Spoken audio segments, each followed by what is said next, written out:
So I have a hot take for you. My hot take? Well, I think some artists need to put a little more energy in their lives. That overly complicated tracks are things that kind of ruin a track for me. Don't stick to any kind of genre label. Future bass is the worst music genre ever created. Damn! Barber Beats was the original vaporwave. Fuck General MIDI choir. It's all bad. Bruh. Worst album artwork I've ever seen is Green Day's Father of All Motherfuckers, probably. I find new music often, and I usually illegally download it. Stuff that sounds good. Sampleless vaporwave is still vaporwave, buddy. MIDI wave is a form of vaporwave. Deal with it. Gen Z's the future of vaporwave. I said it. What is your musical guilty pleasure, Vapebearer? It's gotta be K-pop. If you don't like mint chocolate chip ice cream, you are a baby. Music isn't real. I smell weed.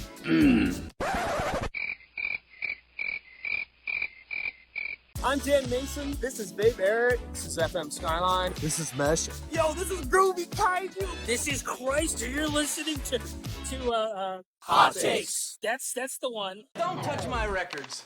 Ever.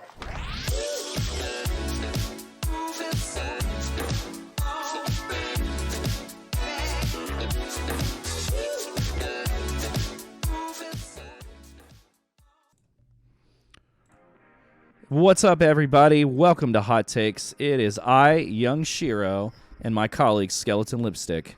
Hello. Welcome to the internet's only vaporwave talk show, where every other Monday night, the two of us join up with the public, the community, and bring on a special guest.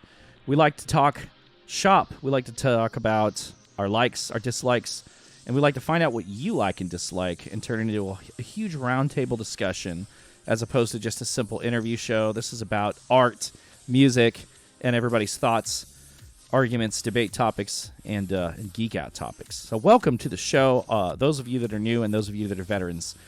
Special shout out to our sponsor of sorts and supporter and technical support, Indy Advant. Follow the links in the chat and check out Indy Advant and Utopia District along with Tiger Blood Tapes. Thank you so much, Indy, for all your help. And be sure to familiarize yourself with the commands.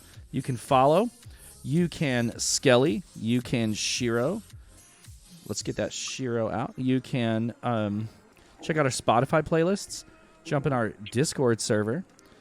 You can donate if the spirit moves you. And then there is another one that I'm not remembering at the moment. So, exclamation points are your friends.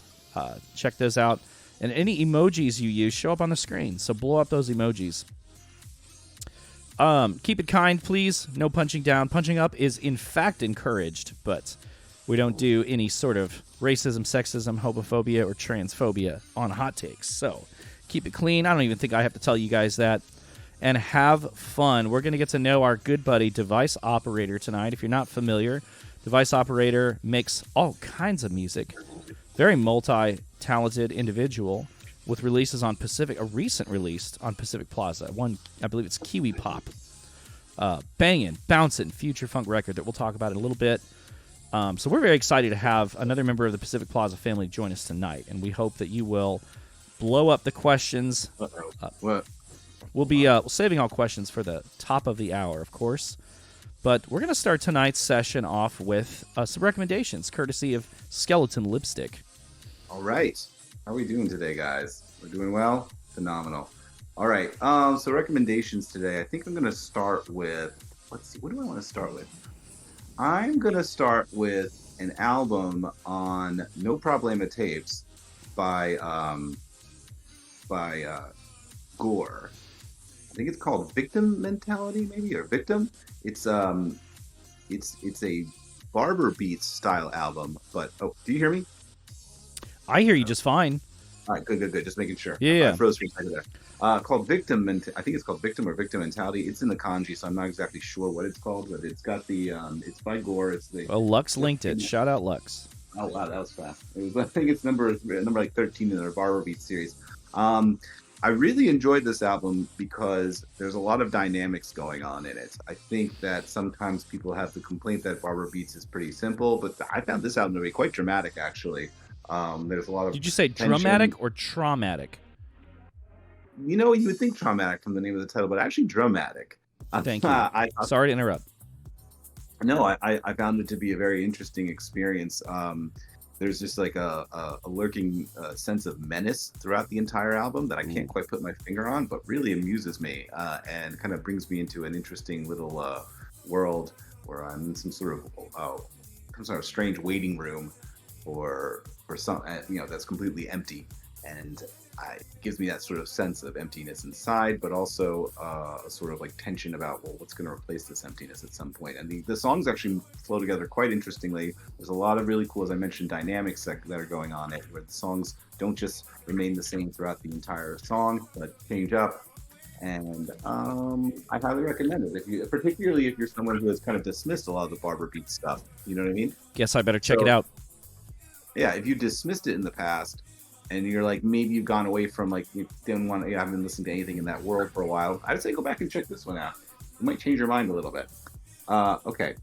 Second recommendation I want to do is for an album on Villain.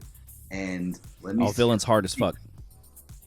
So this is an album. What's it called here? We are because it's actually like written in like Arabic. It's called Erased from History by Fear of Changing. Wow. And yeah, Erased by Fear of Changing. So this album was really just a real cool, pleasant surprise. I had gotten some like Forest Swords vibes from it, and it's an interesting break beats on it. But this is, now speaking of dramatic, this is another album that's kind of dramatic, but in a different way. But I would consider that the last album I talked about dramatic in a way of like it's almost claustrophobic. This is dramatic in a way that feels very vast. You know what I mean? Like a desert. You know what I mean? And I think I know which album you're talking about. What's that? Isn't there like a Porter Robinson flip on there? There's a Porter Robinson. Maybe. I think so. If it's the one that I think you're talking about, I like. Are there like some like 10-minute songs on there and shit?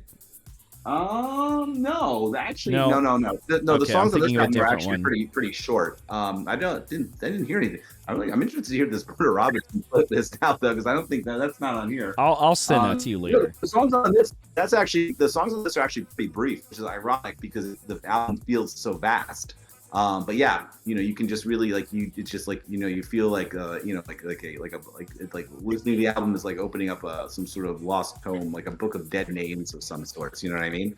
And this idea of ancient knowledge or ancient worlds that are just covered in sand, beneath our feet. You know what I mean? That are just sort of always haunting us without us realizing it. You know what I mean? It's just like these, an ancient empire, unsettling, ancient empire of lost knowledge. Just because it's not around anymore doesn't mean it no longer exists. It's there as a ghost, and so I really like that album a lot. So that was it's got a green cover with like a dude with a very handsome looking hairdo and nice goatee. So that's the album. Oh, I know which one you're talking about. He's kind of like a Bedouin type of attire. Yes. Yes. I think so. I mean, it's just his face in it, but I think I know which one you're talking about. Yeah, it looks very like intriguing. It's cool. I definitely recommend that album. It's Erased from History by Fear of Change Awakening on Villain, and that's a really cool album. So definitely check that one out. And then the last one I want to go back to is I'm going to go back to this album by one of my favorite artists around these days. It's Soulcraft, and who's one of my favorite artists, honestly. And I'm going to go recommend his album, Normal People. And this is a really, really cool album. Feels very personal to me. Feels very, I would say, the first album I'm recommending feels like very like kind of alone in a claustrophobic space. The other one feels very alone in a very vast space. And this feels very alone in a very personal space. You know what I mean? And I'm going to recommend Normal People by Soulcraft. I'm a big fan of Soulcraft. Oh, do you hear me?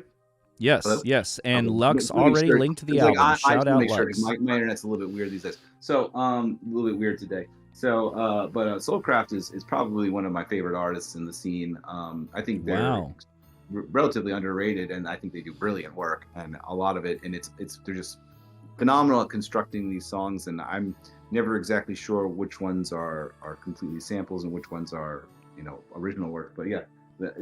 that's a great thing. You know what I mean? Just Absolutely. love that. Love this artist a lot. Love all their work. But I've been listening a lot lately to Normal People, which is a great album that feels very personal, feels quite lonely, and in a very emotional sense of the idea. And I didn't recommend songs from all these albums. Well, I'll recommend one from this though, which is one of my favorite songs. Is a song called "You Can't" on "Normal People" by Soulcraft. Like, I find that song to be extremely powerful. Damn. So yeah, definitely check out "Normal People" by Soulcraft, and definitely check out the song "You Can't" on that album. Definitely just check out everything by Soulcraft. I think they're phenomenal. I hope they get wind of this. That's high praise. I need to listen to more of their work. And honestly, I hope you write reviews, buddy, because damn, you got a great way of describing things. And I just got to say, as an aside, I love how a lot of the music that you and I enjoy is based on just straight up bad vibes. Bad vibes. Like, I like happy music, but man, all that sad and lonely shit, give me that shit. That's the content I crave. I feel like, yeah, okay, that's true. What is it? I don't know why. I don't know. It's moving. I feel like I pick a lot of I feel like I usually try to pick like a bouncy future funk album too. True. Yeah, you're right. But today, I mean, we got that sad shit. Today is definitely all or like unsettling. I would say all menacing vibes, all dread. Menacing. Lots of dread. Dread. Doom. Speaking of, well, not really, but like my hot take today, we got to talk about live events, and we got to talk about keeping your live event moving smoothly. I've never thrown a show. It looks terrifying. So, far be it from me to throw stones, right? But as a participant in many live shows, I just got to say, as performers, we got to do our part to help our other performers get things set up smoothly and efficiently and quickly. Hang on, I think I'm turned up too high. It's there's no such thing as a perfect show, right? But as of late, it's just too many times I've seen people get their set cut in half, or their set just not get played at all, or just like people get behind. Again, I'm not trying to be overly pessimistic, but what I want to focus on is if you're not or if you're a performer, right, and you are not using CDJs, right, you're not just jumping on and mixing right into somebody. You got to show up. You got to be on time. You got to do your sound check. You got to stage your shit, and you got to set up and tear down fast. Like, if you can. I mean, there's always going to be like, oh no, why am I not sending any signal, right? Unless you're like a genius or your sound guy is a magician. But like, you got to talk to the guy before you got to, and maybe, I don't know if you do this or not, man, but I like to talk to the person who's going before me, talk to the person who's going after me, and just be like, how can we make this changeover fast as fuck? All right? So that we are not the person that's bumping everybody back, and resulting in the headliners performing like hours late, or some poor person who has to be the closing DJ like never get to play their set, or have their set cut in half. Anyways, I'll say it one more time and I'll never say it again. I'm not calling anybody out. I'm just saying that we as performers need to be better.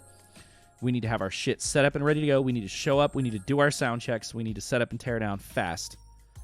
I mean, it's just the right thing to do. What do you think about that? Yeah, I mean, absolutely. I think that, I think you said it all right there. I don't really have much to add aside from, I didn't think you would disagree. Obviously, if you are all performing on CDJs, even better, but not all of us do that. Some people have setups that are a little more intricate. Some people play live instruments, But shout out the people that are keeping things seamless and just making the show. The people that are running the show, just making things easy for them. Let's have a little more of that energy. For sure. Yeah. Anyway, chat's going off. I obviously want to know what Device has to say about this because he's played a lot of live shows. So we're not going to delay any longer. We're going to bring on Device Operator, who is a longtime friend of ours, member of the Coast to Coast Collective, Pacific Plaza release.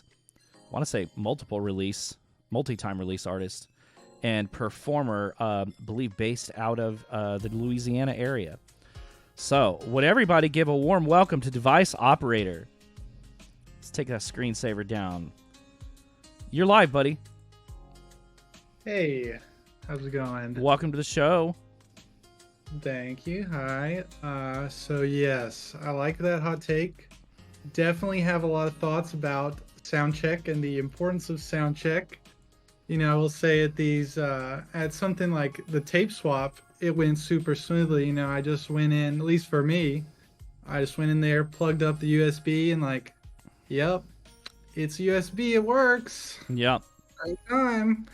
But at these local shows, a lot of them are more showcase style, and there's a lot to love about that. But it does end up where you'll have like 10 to 15 DJs on a lineup, like going from like 8 until like 3 or 4 in the morning, and doing a sound check with that many people is just crazy, especially when half or more of them don't show up until way later. And so definitely very important to sound check. I always try to get there early. I've run into some insane problems during those. Like, I don't know, I've been to venues where like we all showed up, sound wasn't working, we were messing with their mixer. We basically asked the venue owner like, hey, how does this work? And he's like, well, I don't know, I had my friend set it up a few weeks ago, he's not here anymore, so hope y'all figure it out. Goddamn. And like, I guess there's a little grace to be given to people that are like driving or flying from far distances. Sometimes those people can't make it. Sometimes a line check is all that they need, but still, like, anything could go wrong, right? Absolutely. I've seen tons of crazy stuff go wrong. Well, I'm glad you agree. And honestly, I guess that's not even really a hot take. It's just an encouragement to the artists in the scene. It needed to be said. I don't claim to be a paragon of performing virtuoso, but like, just, we got to be better. We got to share the space, right? Yeah. Absolutely. All right, well, we're going to go through a little bit of biographical first half of the show. Skelly, won't you take it away, please? I shall. Okay. So, first thing, I want to say that I'm definitely a big fan of the music. I've mentioned your music before on the show, in the past, actually. And what I found interesting about it was, like, you have very interesting rhythms, you know what I mean?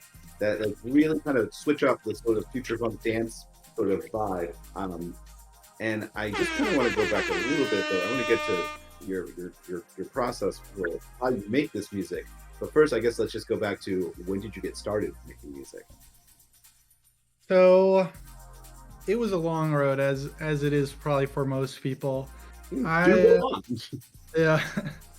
Well, if you go far enough back on my SoundCloud, you'll find like terrible dubstep mashups from like years before I ever started seriously making music. Like, I would try to open the DAW and be like, "What the hell's going on here? I don't understand any of this." What made you want to get the DAW in the first place? Well, I'm not sure, honestly. I don't know. You don't remember what made you want to make music? Well, I've always been like interested in music, but I don't know what it was that like clicked. I know what got me into electronic music. I remember there was this guy lived in my neighborhood as a kid, probably late 2000s. Okay. And before that, I just listened to like whatever my parents listened to, which was not electronic. Just like pop radio and things of that nature. But I think one day, this guy like pulled up YouTube on the computer and was like, "Hey, you gotta check this out, man!" Like, and it was I can't remember what it was, but it was some dubstep video. And who was this guy? Was this like a friend of yours or like a neighbor? Yeah, like a childhood friend. Oh, badass. Okay. All right. Yeah, and he basically showed me some dubstep YouTube video. I was desperately trying to remember what it was before the show, but there's no way I can find like 2009 dubstep on YouTube. So that was your first introduction to electronic music, was dubstep. That's pretty intense first introduction. Yeah, it was definitely like, oh my god, this is like nothing I'd ever. Yeah. What'd you say? You can be like, I didn't know sounds like this existed. No, definitely not. No, but I was totally like enamored with it, and I guess when I had like taken piano lessons and stuff as a kid, but never really got too deep into it. So I always had the kind of like idea that making music was cool and would be cool. Um, but I guess just once you hear like electronic music, it kind of makes it a little bit more accessible. Um, you're like, oh, I don't necessarily need to play an instrument. I can kind of do it on my computer. So ever since then, I had tried, but I never really actually got deep into making it until I found vaporwave, which came, quite a few years after discovering like dubstep and adjacent kinds of music. So did you ever produce any dubstep music, or was it just mashups, or what did you do? No, I never produced any dubstep music. Honestly, that I have tried in recent years, and I kind of infused that just like hard moments of hard bass and like the kind of syncopation you'd find in a dubstep song into like future funk and things of that nature. But Interesting. I think it seems really hard to produce dubstep. It is a little. Well, you have a X for LFO tool. I mean, yeah. You have X for LFO tool. Mm-hmm. That's the thing. You gotta like mess around with that a lot. Yeah, that and like resampling LFO basses. is fire. But it is tricky. I always thought that people would always be like, people used to, they'll say like, oh, dubstep, this is so simple. It's like, okay, well, you make it, you do it then. And then like, no, I can't. Yeah, It's like a contest of who can make the craziest kick sounds. Yeah. And especially those bass sounds. I mean, there are like, standardized bass sounds that become popular throughout the genre and kind of evolve a bit over the years, but it's complicated. I mean, to make something unique. And there's a lot of people. I don't know if have either of you ever heard of Savant? No, but I will look them up. He's like a Swedish dubstep artist, and I've been really into him for a long time. And it's just crazy stuff. Like kind of, it was in the bro step era, so it was of that vein, but it was like on another level. Like, So are you still a dubstep fan? I would say so. Not as much as back then. Once I found internet music, I kind of got like sucked into that sphere way more, but I still enjoy it. How did you first discover it then? Internet music? Yeah. So I guess like after a few years of listening to EDM, basically, I would just stumble upon internet music before I even really realized what it was. I was kind of thinking back about who were the first people I really ran into, and I remember listening to people like Graham Cartna. And Graham Cartna, that's an interesting one. Whoa! Let's stop for a second. That you were the first person I've ever talked to who like Graham Cartna was one of their first introductions into internet music. That's kind of a really cool one to be your first introduction because Graham Cartna is very unique. You know what I mean? And like has like almost like pop song structure a little bit too. Kind of like harkens back to like, some like the earlier like 2010 artists that were like a little bit weirder and like kind of had this like sort of like wavy like off tune sort of like synths that would sort of like go in and out of their tuning and stuff. And Graham Cartna is pretty. I'm a big fan of Graham Cartna. Yeah, that wonky kind of like warbly shit. He's very warbly. That like came into vogue at that time. He's very eccentric too. Like I've seen him on like Christ's streams back in the day, and he's like an eccentric guy. Really? Okay. That's an interesting. He's an interesting person, and that's a very like interesting battle. That's definitely like when you like that's a weird one to get into right away. That's pretty cool. I don't even know how. You're like Graham Cartna, where you're like, whoa, what the fuck? Yeah, I don't know how I found this stuff. I know Phil Giroux. I don't know if I'm pronouncing that right. I love Phil Jarvis. Fuck yeah, Phil Jarvis. That's some early 2010 shit. Hell That's yeah. awesome. Yeah. He was on like a Juicy Tunes comp. You went from like dubstep to like most people that we talk to is like it's like George Clanton is their introduction, and that makes sense too because George Clanton's an accessible quasi popular artist to like sort of be a good gateway into other stuff. But like Graham Cartna, it's always like Frank Javci, Macintosh Plus, George Clanton. Shit right away. That's pretty crazy. Well, I think to a degree it was like algorithmic randomness leading me to these people. It's definitely algorithm randomness, yeah, for sure. But you decided to keep listening, though. Don't sell yourself short.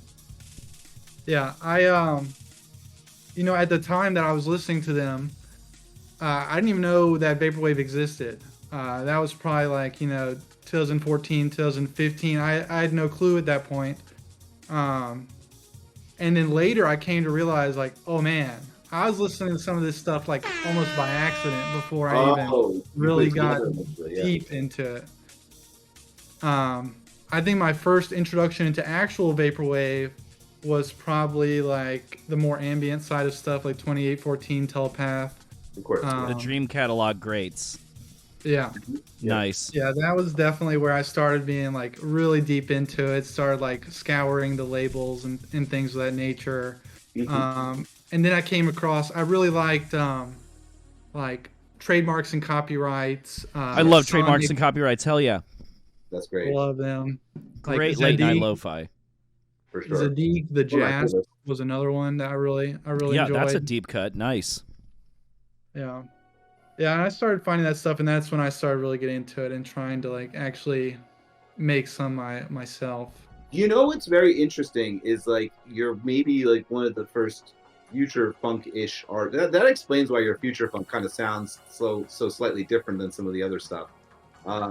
Because you know most people I talk to who become producers for future funk, usually their way into this is a love of like French house music or Daft Punk. Yeah, Daft Punk. Were you into that? Yeah, so when I said dubstep, you know, because that is like dubstep specifically is how I got into it. But I was listening to all kinds of just popular electronic music at that point, like super early. And Justice was definitely one of the. Justice. Oh yeah. I feel like Justice launched like 1,000 music producer careers. Yeah, I wanted to produce music after I listened to Justice. I actually have a funny Justice story where, so one of the first like electronic concerts I went to is actually a festival called Voodoo Fest in New Orleans in 2012, and that was a crazy lineup. Justice played there. Wow. Skrillex played there. Whoa. Also Mode Step and some other people from that era. And I actually met Justice at that. Oh shit! Whoa! Holy shit! What were they? Were they cool? They were cool. They were, well, you know, they were cool because they made cool music. I didn't get a chance to talk to them. I think I talked to them, but like at a signing very briefly, and like got a picture taken with them. That's awesome. What had happened was we were at like the merch booth for Voodoo Fest, and someone was like, Thanks, Roche. I don't know who it was, someone in their label or something was walking around just like asking random people. They had seen I had bought a Justice record, and they're like, hey, would you like to come get that signed? And I was like, yeah. Yeah. Hell yeah. So, Was it Cross or was it the other one? I think it was Audio Video Disco at that time. Wow. What was the live show like for them? I don't know. I just want to ask. Was it good? Were they good? They were amazing. I would pay, you know, obscene amounts of money to see them again. But I've seen footage and it looks like they put on a goddamn ridiculous show. I've never been to it. You never seen footage? Well, I never been, but no, I mean I've seen some footage go It looks brazy. amazing. I'd love to be there for it. So yeah. That was one of their. I mean, not. I would say it's more intimate then than it was with the footage I've seen of their modern shows. Their modern shows are kind of this huge production with like moving animatronics and lights and stuff. Wow. Whereas the one I saw, they had the kind of classic setup with the. They have the fake speaker cabinets that like light up, you know, and like the big cross in the middle. And they were sick. That was super awesome. Yeah, that's I wanted to see them. Yeah, Badass. For sure. It's like kind of like they're in like the progressive rock era these days. Yeah. So what were you into before electronic music? Like, what's the high school playlist? You said parents' music, some things like that. Yeah. I liked a lot of, you know, kind of the softer pop music. Like I listened to stuff like Shania Twain and the Police. Like Those stuff are big that. differences on dubstep. Yeah. No, I like pretty much everything, but I definitely basically had no idea of electronic music even really existed before I got into All right. So then EDM proper. let's get back to you're into the internet music now. What makes you decide to start making your own music? So I guess I kind of always wanted to make music to a degree, but never really found any success when I attempted, and never really tried to grind it out. But I guess vaporwave, it kind of feels a lot more open than other genres. You see all kinds of people that are like small time people making music of themselves, and the fact that it's it was kind of centered around sampling. You don't really have to have that much technical knowledge to get into it. So I guess the barrier to entry was really low, and I found myself like finally being able to make things that I thought sounded at least somewhat good. So Yeah. that's probably what finally like set the hook to be able to do it. So why future funk, or why like sort of dancier music? So it's kind of weird because I got into future funk kind of late. Like the first vaporwave I was in and the first vaporwave I was making was very slow. Yeah. The first album I released back in like 2019, that was actually a slush wave album. Wow. And, yeah. I don't think I listened to that. Was it as device operator, or was it a different project? It was. name? It was. And that was just stuff I was releasing on my own band label. And I'd got at that time, just the tides, I guess. I had gotten much more into the ambient side of things, and then after a few years of getting really hard into vaporwave, I guess I finally decided to check out future funk. And having that kind of EDM background, I was like, wow, this is right up my alley. I should have The kids found this love out it. sooner. Yeah. So I kind of fell into that late. I definitely should have been checking that out earlier. So wait, what was the first future funk album you really liked? The first future funk album I really liked. Yeah. I'd probably say I probably got into it through like Desired and Macross and like the big names, and then started to get into like I liked Mir No Tilde and like Eve.exe. Finally and met people- Mayor He's great. last weekend. Super cool, very friendly guy. Oh, he's wonderful. Yeah. Wait, That's like awesome. really friendly. Oh, for sure. Yeah, absolutely. Really skilled producer too. Very clean sounding producer. I mean, you can tell that guy is like studying this. Yeah, no, it's awesome stuff. I've been on their Patreon for a while. They release like project files and stems and stuff you can look at. It's really cool. Oh, he's so professional. Did you go on like artsy music or any of the YouTube channels that had like future funk? Damn, that's a By the throwback. time I had come around, that stuff was pretty much dead. So that's why that's the thing I was asking about. That's interesting to talk to some of the some of the future funk artists that are like from the late 2010s, and to see because that's how a lot of people got into future funk and a lot of people got into producing it was because of those YouTube channels and their influence at the time. You know what I mean? So it's interesting to talk to people who make music that are like, oh yeah, actually, that are not being influenced by that any longer, but you're onto like another era of people and how they get into this, because that was like the stuff that launched most future funk producers, was seeing those YouTube channels. It's interesting to see that is kind of, it's not the thing anymore now, huh? Interesting. Yeah, I wish I was around during that time because, sometimes, future funk these days can feel like a dead mall sometimes. If you look back and like the heights of, the heights of something like artsy music, and seeing like these labels, like future funk collectives or labels that used to be like really big and maybe have slowed down their releases in this era. Interesting. And But I think what's interesting about your music is that it does sound different, and I think that's probably why it sounds different, is because you're not coming from the same exact influence as some of the as like almost all the other artists have come from. You know what I mean? Like I actually don't. You're one of the few artists that I talk to that produces future funk that is actually coming from a place that's completely different than where you would assume almost every other future funk artist has come from before you. You know what I mean? yeah, Like you guys started making this sort of music in 2019, is that right? Yeah, I started making vaporwave in about 2019, and it was You much made- slower then. I probably didn't get into future funk specifically until a couple of years later, at least a year later. Wow, that's interesting. So you started making like 2020.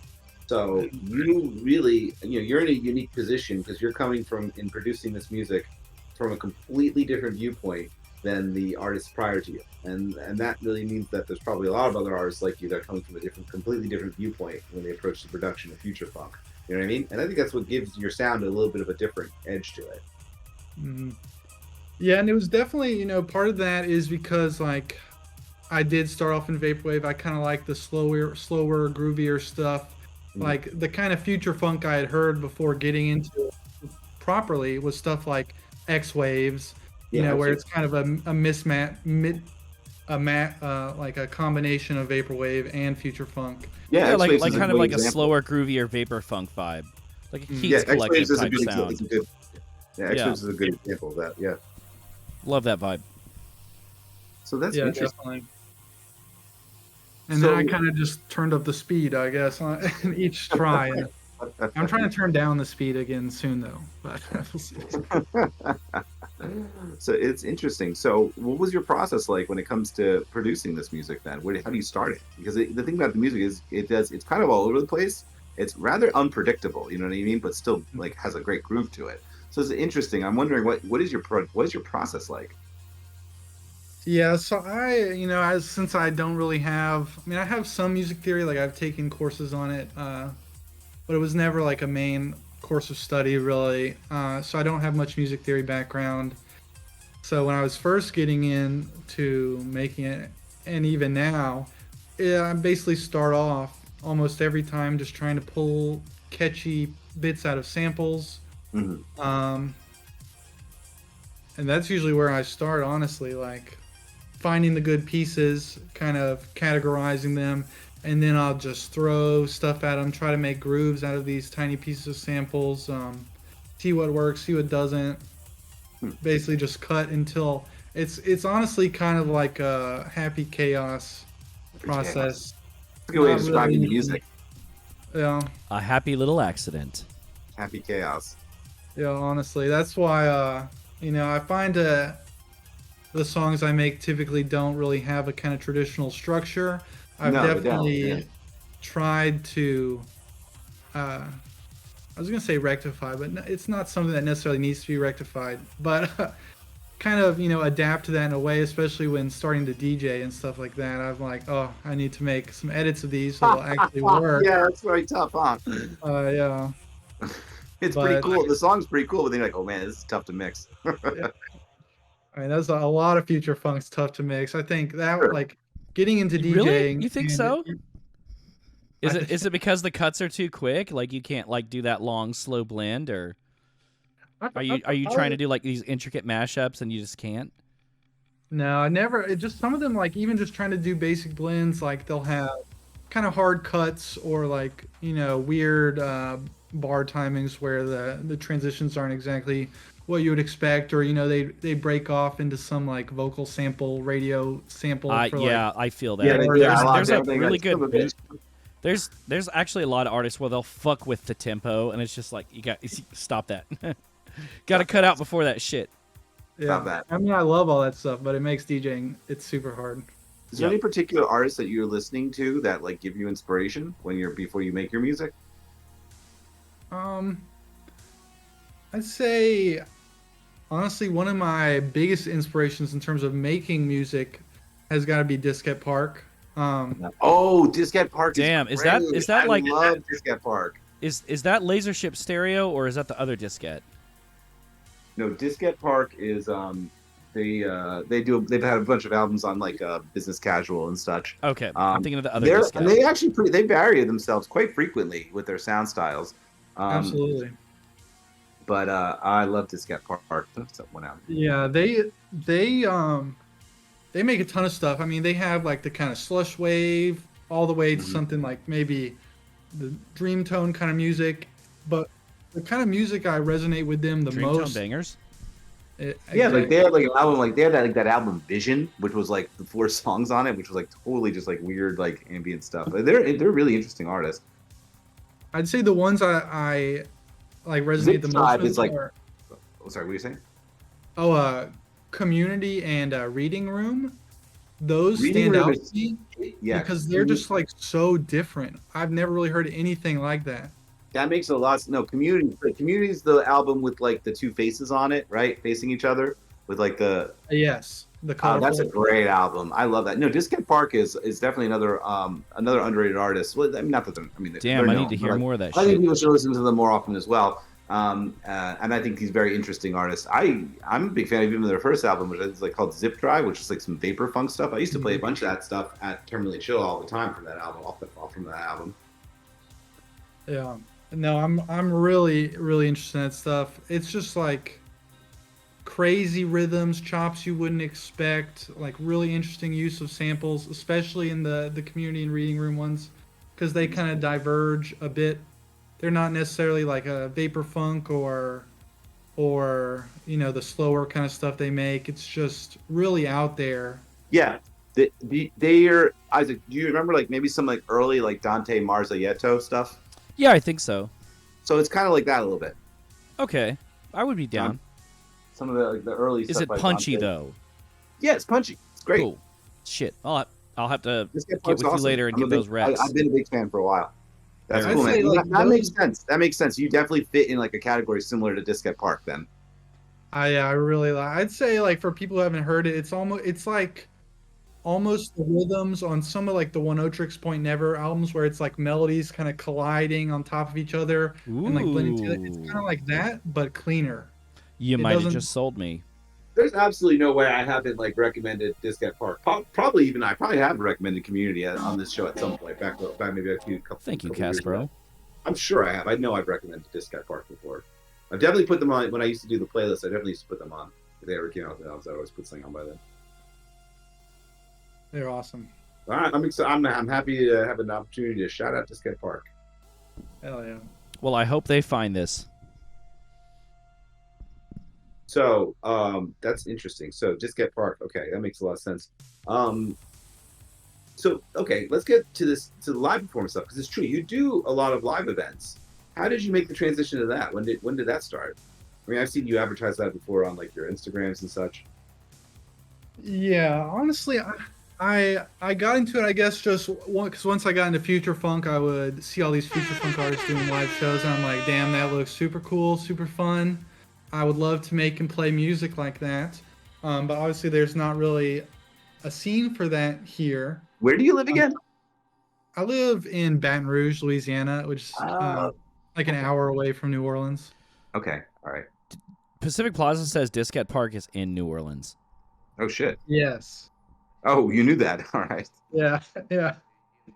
Yeah, I would love to do a show with them, but I don't know how down they are for that. I think yeah, maybe one day. That would be fantastic. Absolutely. But yeah, there's not a big vaporwave scene here though. So when I started, you know, trying to get into DJ, like buying a deck and trying to learn, I was just reaching out to all kinds of random people, trying to get in on whatever kind of, you know, it was shortly after the pandemic was kind of you know, loosening restrictions. So at that time there were a lot of like groups in their infancy stage trying to build something out of the ruins of pandemic live music scene. And eventually I was put on by this group called Future X Youth. Okay. It was kind of a group that did these super like big lineup kind of showcase type shows at a really cool venue, which I'll talk about in a second. But this group, it's kind of a mix of hip hop and electronic music, like no vaporwave at all. So that's the kind of scene I started getting into. So you just fit yourself into that scene. Wow. Yeah, and I played Future Funk at those kind of events for a while, but I definitely had to start like mixing it up. And did it land? It surprisingly it did. You know, I it kind of expected you to say that it did. Yeah, well, you know, the faster stuff lands. I don't think the slower stuff will land, honestly. But like if you're playing like really fast, like desired top hits type stuff, like people are gonna be dancing as if it's like house music because it kind of fills that same area. And I definitely had a lot of people, you know, would come up and they'd be like, "Oh, I've never heard this type of music before. It's so cool. What is it called?" Really? Yeah. Wow. So people actually, you really were introducing it to these people, and they were responding to it well. Was that fun? Did you like it? Did you like feel like a sense of like pride, being like, oh yeah, no, it's just yeah, I know a lot about this stuff. No, it was really fun. It was definitely really fun. But I've branched out. I still play future funk at these local shows occasionally, but playing so often, and especially in these like showcase type shows, people really expect to hear like new content all the time. So, and honestly, like my crates of future funk was kind of running dry. I played like How hundreds many- of future funk songs. Whoa! How often do you play? Probably once or twice a month for the past year. Jesus Christ! That's sick. You play once or twice a month? Yeah, these shows happen all the time. It's like huge lineups, 3 or 4 different local groups throwing these kind of like generic raves, open format where there's a ton of different genres, and they happen all the time.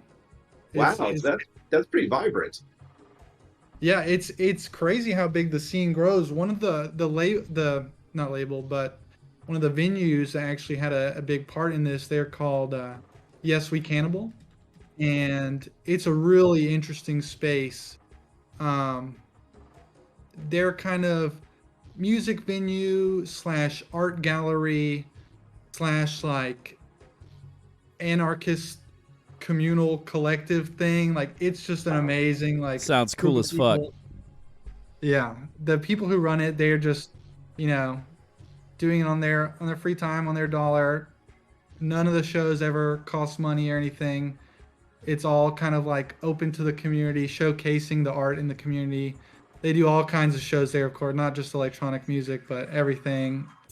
They have it set up as an art gallery a lot of the time, and I guess it's people like that who open up a space to these kind of up and coming groups that really make stuff like that possible. Dude, I swear, when you find a good venue, a good space, a good community, you got to stick around because there's so many dog shit venues. For every good venue, there's like 3 dog shit venues. Well, yeah, we just actually had a venue die here. Unfortunately, I'm sure that happens all the time, but there's a really awesome venue, different venue in this kind of like torn out old building, and it got bought recently. Whoever, like the people running the venue were renting it, and whoever owned it decided to sell it to some business who's gonna like build like an office building or something. Gross. So, Yeah, that's a shame. I mean, that's really interesting. I can't believe how often these events happen. I can't believe you're playing twice a month. So you must really enjoy playing live. You really like enjoy it now, yes? I really enjoy it. Sometimes it definitely can be stressful that often. There's a lot of, especially the fact that it's like, I want to find new music every time because it's not a big city. A lot of these people are regulars to these raves. People go out So there every they're going to be aware of what you're doing. I see. Yeah, you don't want to. If I were to play the same stuff every time, or even like keep a certain amount in rotation, people would probably get bored of that. Really? You don't have like people that are like there at your set every time? Like, oh man, he's about to drop this absolute clanger. Maybe they're out there, and I just assumed incorrectly. But So, how long are your sets usually? Like an hour? it's extremely varied. The group I've been performing with most recently and most frequently was called Frequency, and they were real like set on. People are going to have an hour-long set. We're going to, let them have enough time to really establish themselves during a set, really kind of build up a vibe during their set. But a lot of the events, like I played an event recently where the set was 15 minutes long, and there were like 10 other DJs at the event.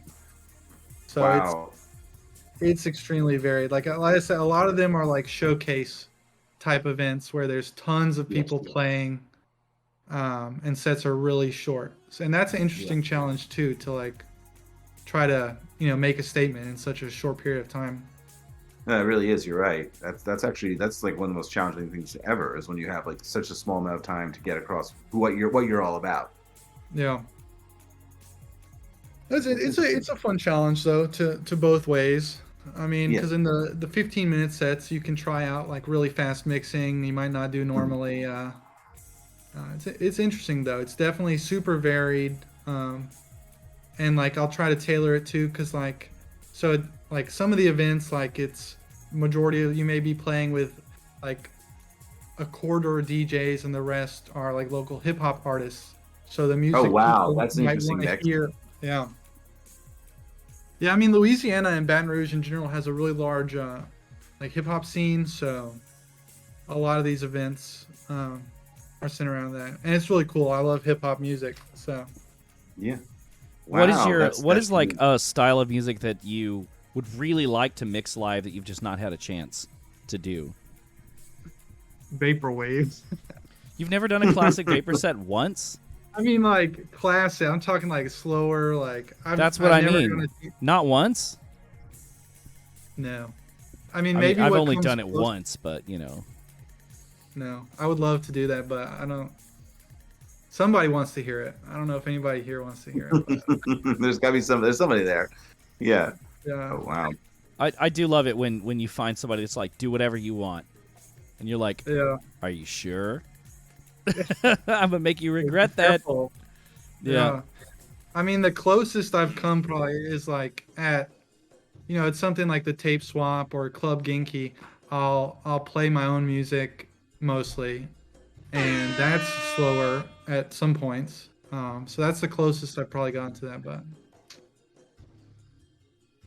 sometimes if I have like an opening slot, I'll like throw in some like I've done some like I'll throw in like some A Hero or Simple Syrup at the beginning. Hell like, yeah. Oh yeah. Shout out opening and closing slots where you get to Yeah. experiment. Yeah, Sometimes Then it'll- not being the headliner can be a good thing. absolutely. Yeah. So your albums, is this like a fruit theme that's happening with all the albums now? I think the fruit theme was not intentional. I think I just started. I the thought like, cherry we're gonna fruit- get like an album for every fruit because we had like a kiwi one now and I'm gonna run out of fruits. They're all. JD Senuti did that. Hmm? This artist on Business Casual, JD Senuti, it's DJ iTunes backwards. He kind of did something like that. No, I don't. I think. Yeah, it's not intentional. I would love to do all fruits. It makes for like a cute theme, but I'll probably be moving on from that, honestly. that's fine. It was like the albums fit nicely together thematically, So, well, okay. So, what are you gonna do? What's next for you, music production wise? So, I would love to start dropping stuff from the vault, which What's in has the a vault? huge everything. It's so bad. It's, Dubstep mashups. Let's do it. yeah. I'm just like chronically bad about like actually releasing music. I've got so many. I've got like a couple new age albums, a couple like classic vaporwave albums, some future funk, like full albums that I've just had like sitting for a variety of reasons. Either there's stuff I need to finish about them, or like I was in talks with a label and it fell through, and then just random stuff like that. But also I'm just chronically bad about like deciding like this needs to end. This is the point where it's done. That is a common theme of problem that I think that like every producer sort of understands is when is it done? So actually, I guess that's my question to you next is how do you know when a song's done? Yeah, I mean, I'd probably be the worst person to ask, but I mean, I don't know. Usually it comes from a point of like, well, this has to be done, or else it's gonna sit collecting dust. Thank you for asking forever. that, by the way. Yeah. Yeah. Yeah, so I guess there comes a point where I'm like, I'll be like, oh damn, this has been sitting for way too long. I need to wrap this up. Whatever that entails. I'll just kind of try to set like a self-imposed deadline for something, be like, this needs to happen. I need to go through it, identify like what really needs to change, what maybe I'm focusing too much on, and kind of just take it one project at a time, or else I'll just tweak it forever. So how long does it usually take for you to make a song? I'll probably make the core of a song in like a couple of days, maybe a couple of weeks if it's for a like a more complex song or like some kind of idea I haven't tried before. But I'm bad about like tweaking them for months, or even like Kiwi Pop. That's I've been making that for over a year. Wow. Yeah, I feel you. It's never the problem of like actually like making the core of the song. Is that once you're done the core song, particularly if you like the song, then it's like you can never stop tweaking it. Particularly if you really like the song you wrote. You know what I mean? And you're like, well, I gotta make it as good as possible because I actually like this. So let me really keep. There's more I can always do. Yeah, I think a big part of it too is like, I mean, I've gained some technical knowledge throughout just being exposed to it and like working with other people, but I really don't have a lot of like technical knowledge about music or mixing and mastering. And I'll just listen to a song I made and I'll be like, oh, the core of this sounds good, but the mixing like could be so much better or something like that. And I'll just try to tweak it forever. Well, that's for the mastering. That's where they come into play.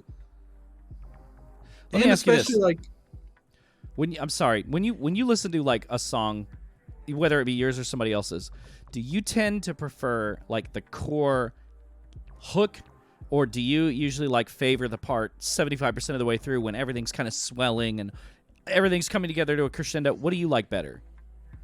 I mean, definitely the kind of, you know, when you're listening, you're not going to be focused on the little nitty details of it. It ultimately comes down to like either this is catchy or not, like the core idea. Yeah. But it's definitely easy to get caught up in that stuff. What about you, Skelly? Do you like if you had to pick a favorite part of a song, whether yours or somebody else's, would you pick the part where the hook comes in, or like that crescendo part, like when everything kind of swirls towards the end? I like the hook. Yeah, me too. I like the hook. Sometimes the stripped down part where you just get the hook is the coolest part.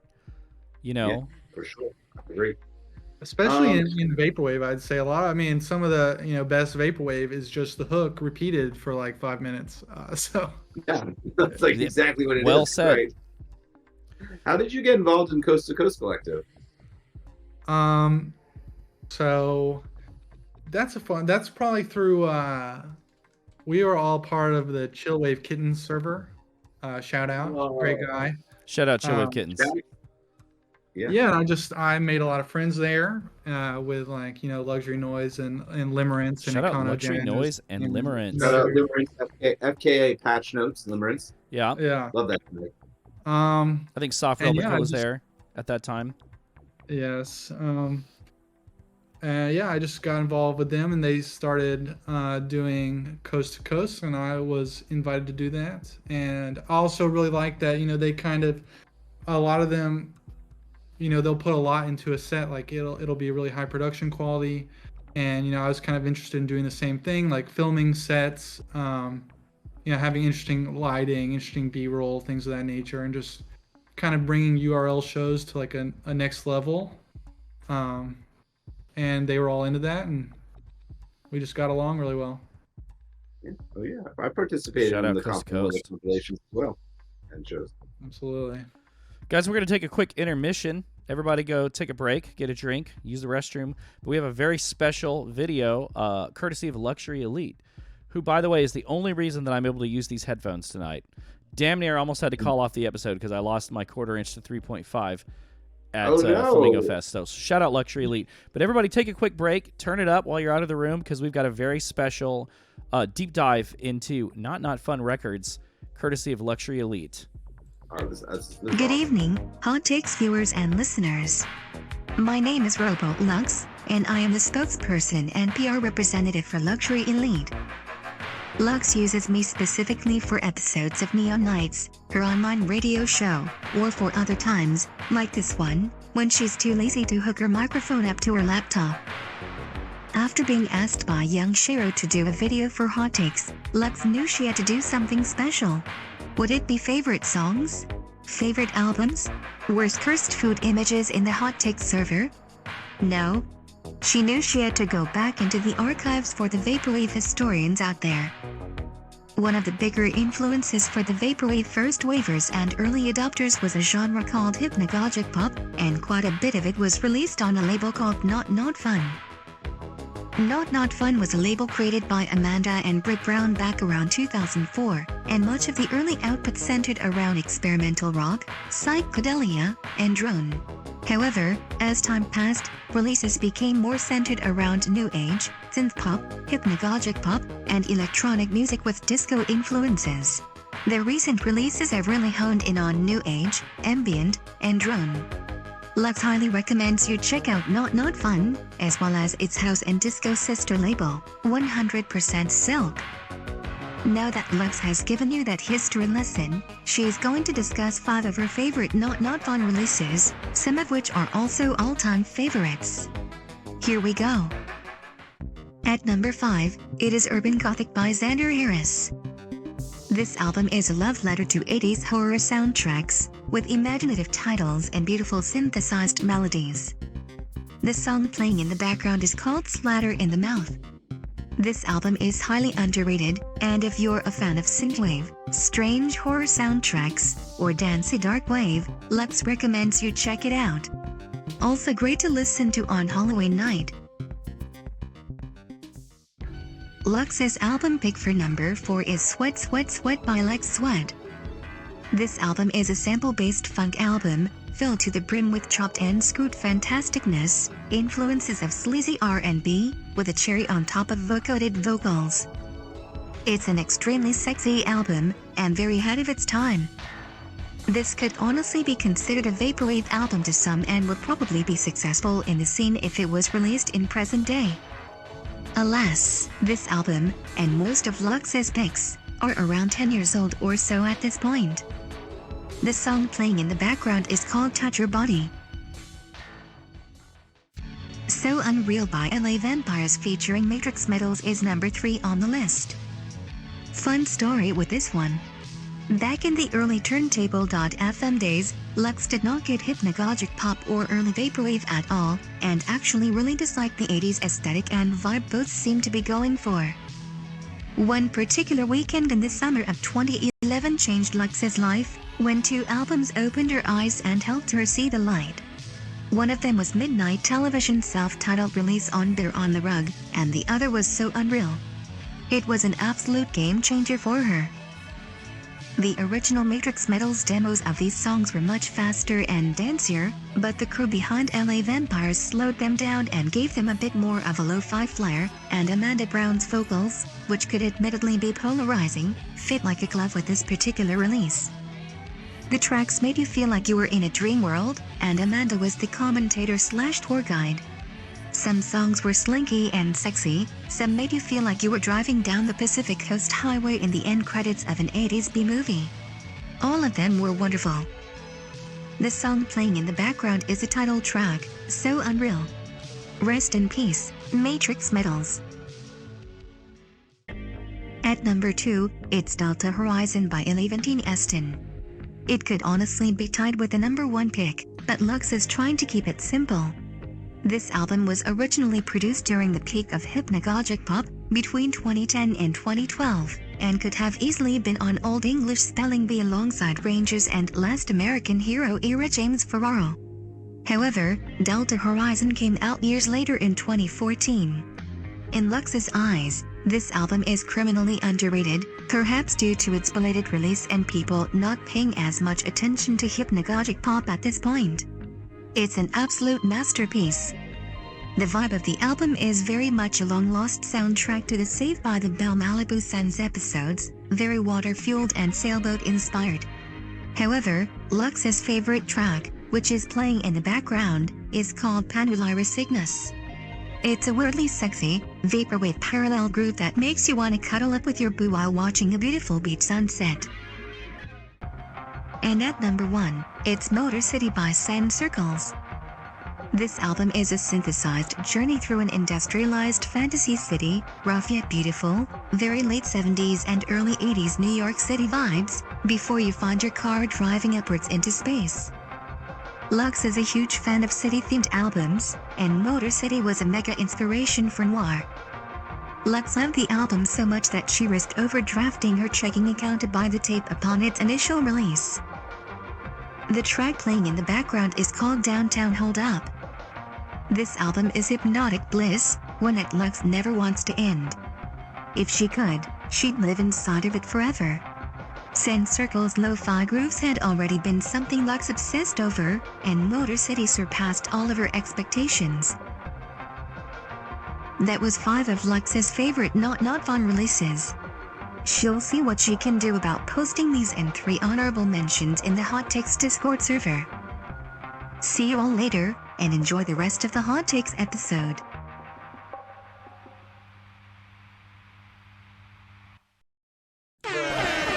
And we're back. We're back. Thank you so much, Luxury Elite, for that amazing overview of Not Fun records. Definitely some favorites of mine that I remember from my crate digging in the early 2010s, like LX Sweat and Sand Circles. And if it weren't for her, I wouldn't be into Matrix Metals and LA Vampires at all. Definitely recommend you check out their sister label, 100% Silk. My personal favorite artist, Octo Octa from 100% Silk, is like probably the sole reason I'm into house music at all. So shout out Luxury Elite. Shout out Not Fun and Octo Octa and 100% Silk and all those cool people. And I want to say LA Vampires is part of the reason that label even existed. So we're gonna go ahead and open. Oh, thank you. I can't pronounce your username, but thank you so much for the donation. Appreciate you. We're gonna open it up to guest submitted questions. So I think somebody already fired one off earlier. Oh yes, Syllabus wanted to ask, what stuff that isn't music has the biggest influence on the music that you make? That's a good question. It is a good question.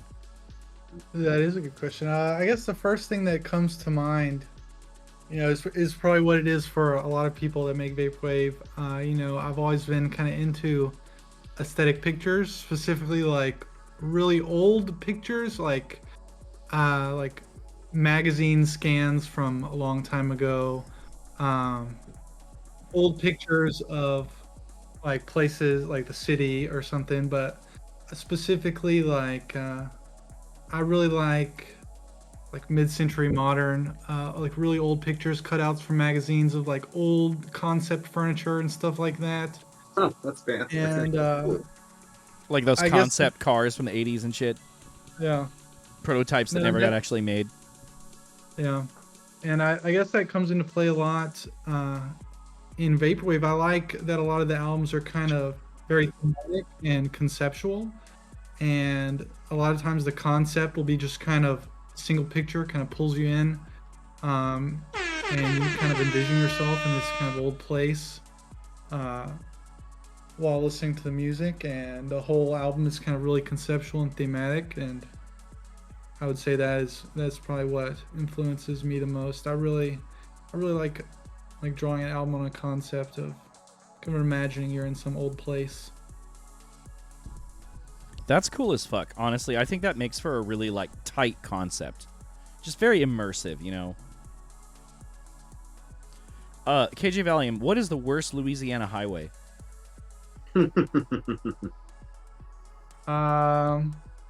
It's got to be either highway going from like Baton Rouge to Lafayette, just cause like especially the like from the old Baton Rouge Bridge to like Opelousas, it's just lined with these like tiny towns that have like 200 people in them, and their main source of income is just like speeding tickets. Oh shit, Texas is the same type of beat. Yeah, great food on those towns though. You can stop and like in a little meat store and like pick up some like boudin or something like. But yeah, those have got to be the worst. Just get you some shrimp po' boys. Yeah, just bumpy, police everywhere. Sometimes really foggy too. Like I remember I was driving like February, I think, across that Chafalaya Bridge. That's like 27 miles over the swamp, and it's just like fog the whole time. Yeah, it's scary. There was recently like a really terrible crash, I think, in the interstate to New Orleans, where it was like a morning fog and there was like a 20-30 car pileup or something, just because fog made it completely like unable to see anywhere. Scary stuff. What is on your sex playlist? Oh my god. What is sexy music to you? I guess. Honestly, probably like old 80s funk and soul. Not If I bad. think of like sensual Great music, pick. like that's what Great I'm pick. going to. Like Freddie Jackson. I really Oh, love nice. like that kind of stuff. I have a lot of that Oh, yeah. on vinyl. That's got to be some of the most sensual music out there. I don't think nobody does it like that They anymore. don't do it like that anymore, do they? Yeah, no. No, it's just amazing. Like, So we got a great question from King Quartz. How do you feel your sound will evolve in the future? Where do you want to go with it sonically?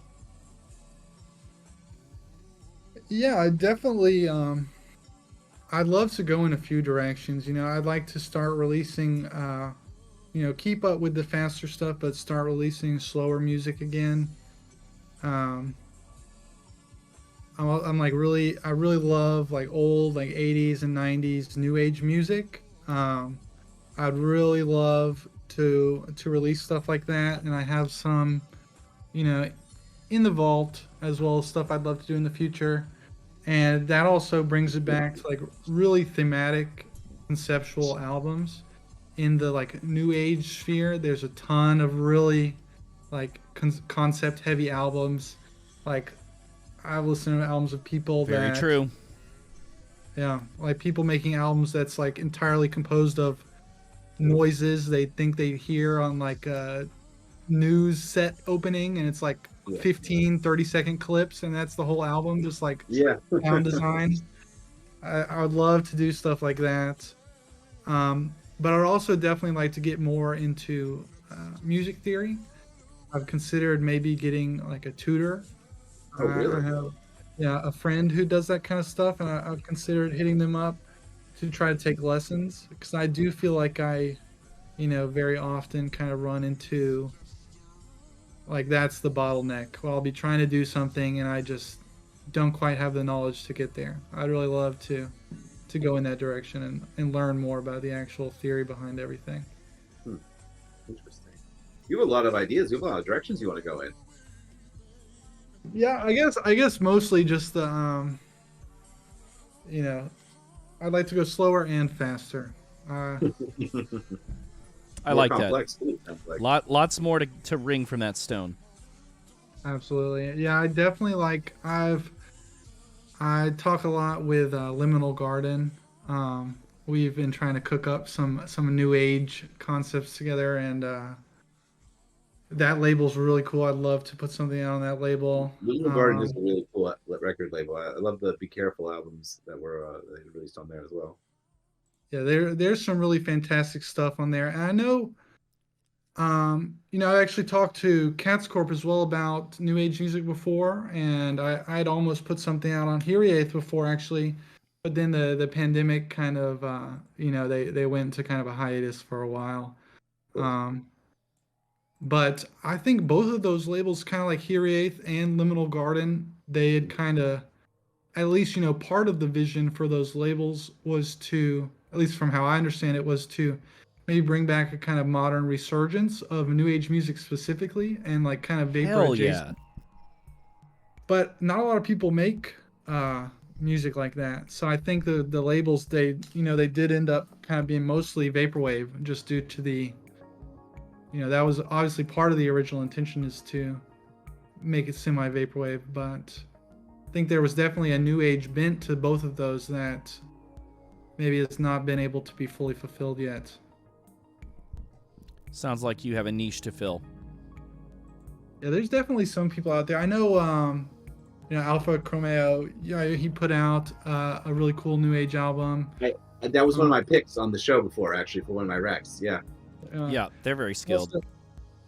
A Hero put out, I think it was like Briefly Up, like a limited time only kind of thing. He put out a new age album that I made sure to like snag and download. I love that shit. It's important. Okay, we got a great question from, I'm going to give it a shot, Ophiuchus New. Best shot. What music hardware would you like to have and or use on future projects? Good question. So honestly, dream setup would be like just a rack of all those like Roland and Korg, like their rack synths, like the XV108 or JV108, XV50. Yeah, I don't know the exact numbers, but those rack units, really classic sounds using a lot of vaporwave. But honestly, that brings me to a good point that I'm actually like terrible at using hardware, and the vast majority of my music is made like in the box, VSTs. I actually have some synthesizers, but What synthesizers do you have? I have JV990, which is one of those Roland rack units, and I have the name of it is totally escaping me at this one. I might remember it, but I have like a really old. It's like this huge thing. I have the JD990 as well, actually. That's a cute little synthesizer. Sure. Really cheap. You can get those for like really cheap, and that's part of the reason I got it is because I wanted to get into that realm, and it's one of the most accessible ones there. Bayberry uses one of those too when he makes music. Yeah, I think. Yeah, those are. I know Roland makes some really good VSTs for those. Same with Korg. So I do end up using those, just not in hardware form. But lots of. I'm gonna use it if I want to. Yes. I'll do it one day. I have a bunch of. That's like how I feel about the synths too. Like, okay, well, I haven't used that one in a while, but one day I'm gonna dig into that one. No, yeah, I've kind of given up on that's not given up forever, but I'm like, no need to buy any more. I mean, it seems like it takes up a lot of space. It's expensive. Eventually, you got to move it. It could break. Like, I mean, there's benefits, but there's definitely drawbacks. Especially those rack units, like hyper complicated. Like everything is programmed through like a little screen that's like maybe 8 or 9 digits long, and there's like infinite menu diving. So you have to be like menu diving. You have to be like a true wizard to do that kind of stuff. Which I wish. I love watching people incorporate that kind of stuff, and like watching YouTube videos of people playing like synthesizers in their backyard, just like showing off the craziest patches ever. Just going nuts. Yeah, but I can't do that stuff. I would love to do that. Great question from Lux. What is an album that you feel deserves more attention? It can be vaporwave or non-vaporwave.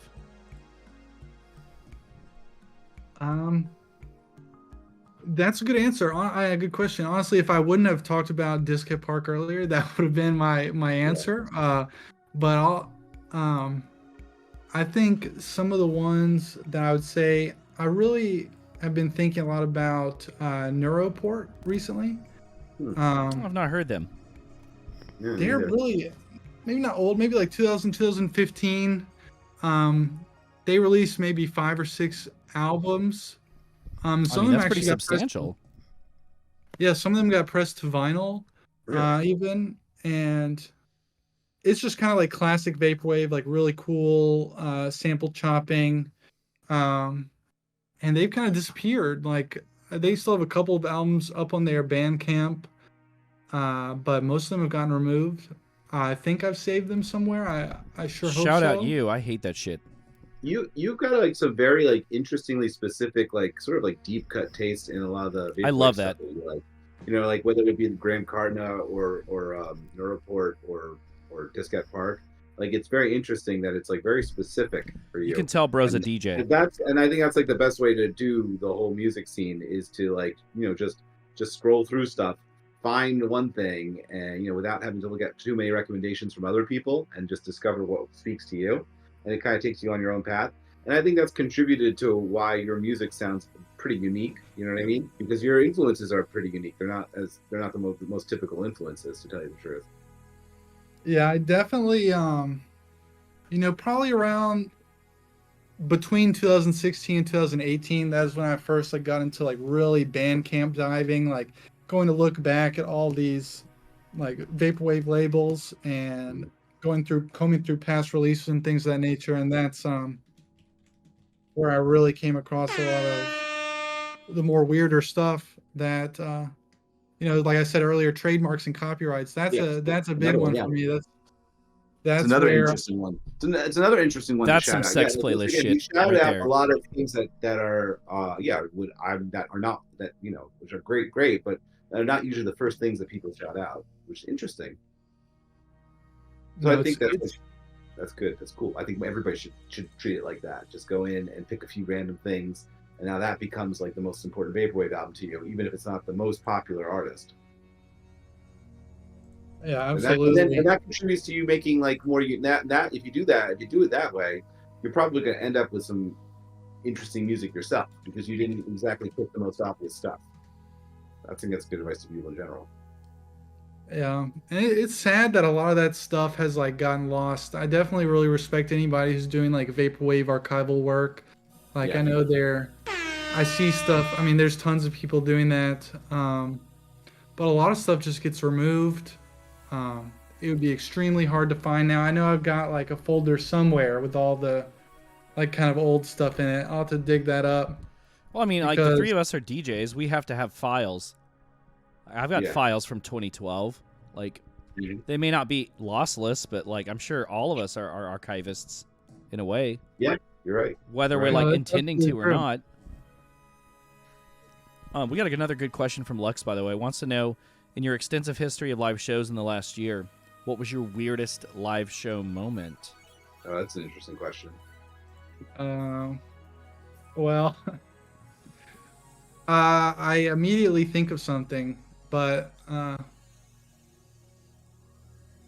don't want to like say names, but no, I'll talk about it. No, because it's pretty funny. So, I got invited to some show in New Orleans. Somebody from out of town was coming to play, and they made really good music, so I agreed to it. I'd never really heard of them before, but I checked them out. I don't know how they found me. I guess they were just searching through like internet music people feature, because it wasn't a vaporwave show. It was just kind of like experimental music. And so I went to this show to play without really knowing what to expect.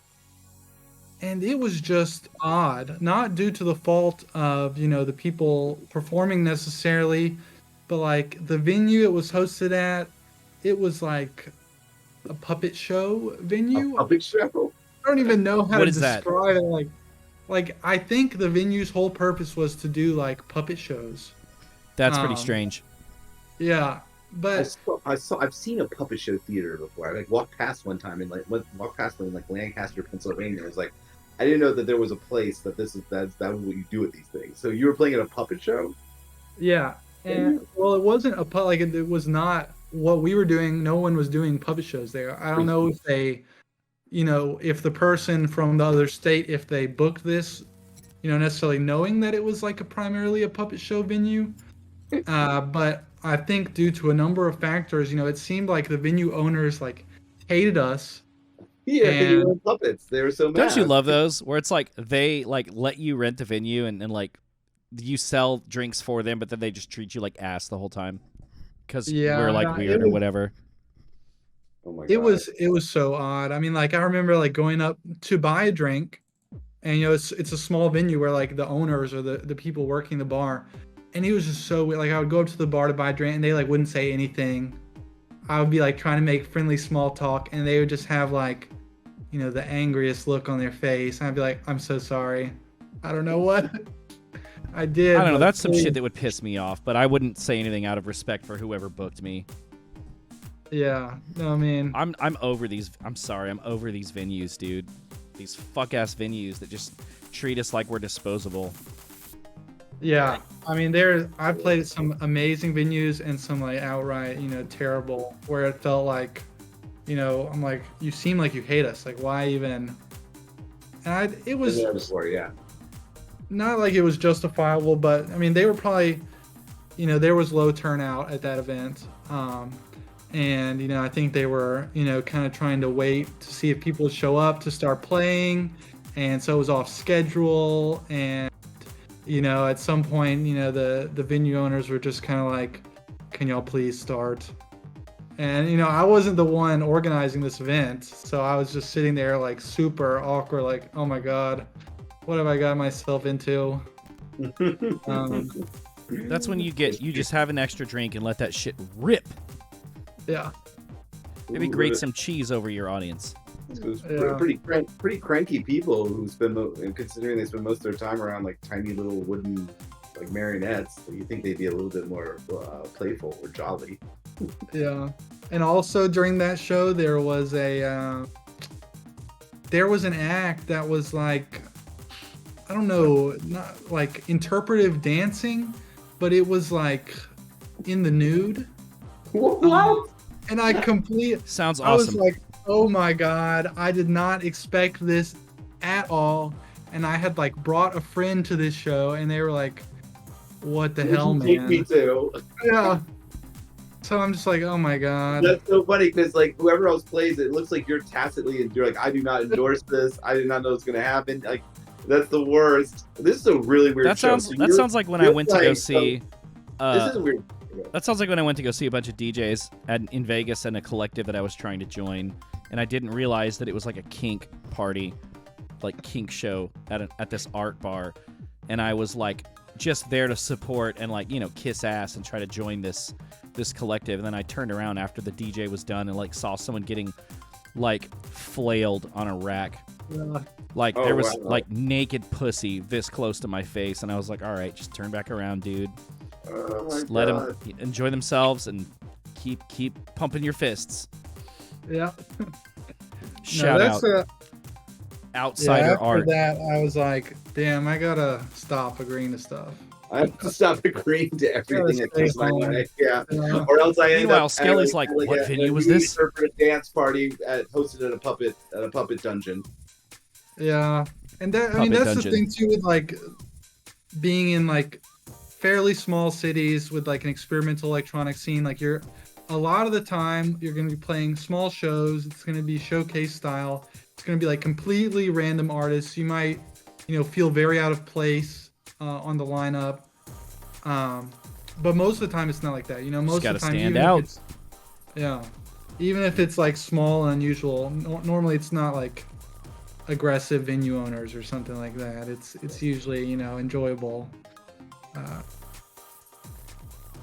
yeah, I've played like shows that would like primarily noise artists, like wondering why I got booked for this.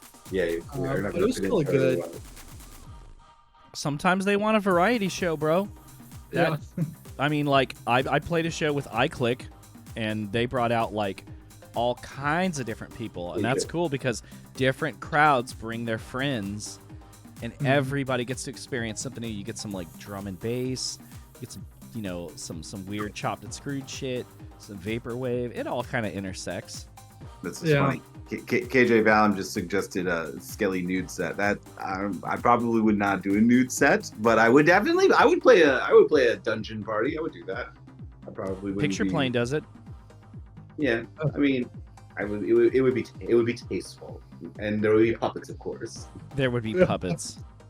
There will be puppets. That's my favorite. It's my favorite P.T. Anderson film. There will be puppets. Anyway. What kind of music makes you cry?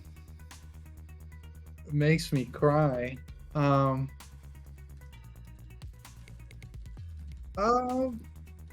Honestly, it's probably really powerful ambient music most of the time is what I would say makes me feel like the most feelings. I guess like the really like immediate answer that comes to mind as something that's like really powerful and emotional is like some of the One Tricks Point Never tracks, like Life in the Time of Lexapro, something like that. Oh yeah, that one is fucking the final track of R+7. 100% co-sign that. Chrome Country.